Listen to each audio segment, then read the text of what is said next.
John and Brian out here in my main research property, Watertown, Wisconsin area. The question is, when will the deer start eating rye? The question could be, when will deer start eating anything? You know, insert the forage you have a question on. So in the wildlife industry, every situation is different. Your neighbors might be planting food plots. Your neighbors might be just corn and bean farmers. You see in the distance there, a lot of different corn blocks. So it's all relative until choices. Deer are selective browsers. What's the most desirable forage? Like out here right now, 67 different blocks of forages. What are the deer eating now? What's the most desirable forage they be eating now? There's just so many factors that come into play. But then we were like so wet for part of the year. Then we were so dry for part of the year. And we've been in a drought. Now we're hopefully going to get some rain tonight and into the weekend a little bit. So for example, when we look at growth habits, here's rye. All these are planted the same day. You hardly see any rye germinating. Well, there's some germination, but short growth. We walk down to the triticale block. Planted same day, same time. There. We go down to the oats block. And yes, this is a topic I brought up on different venues recently as far as growth habits, and people do not understand growth habits of forages, and that's just because there's been a poor job of the wildlife industry educating, and it's because very few, well, insert your own answer, right? I'm in a good mood here today. I'm not going to get into that, but anyway, so out here, okay, let's just look at this as your own situation. It's like all about Chester's checkers, you know. So the factors are, has it been really dry? Has it been really wet? Has it been sunny? Has it been cloudy? Because there's some forages that love wet. Some forages don't like damp feed. Some forages need a lot of heat in the warm season annuals. Other forms of forages are cool season. So again, if we're just going to come back again to the rye, let's just assume this was a little bit taller. Let's assume it was like day 25, right?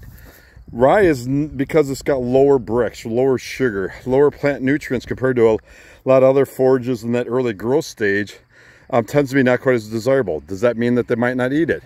No, because maybe you only got rye, and maybe you got buckwheat, and maybe you got some radishes, and you got some turnip, right? And so it just depends on what else is out here, you know. And so if we got like 100 different forages out here, well, rye is going to be one of your last things you're going to be eating at this stage.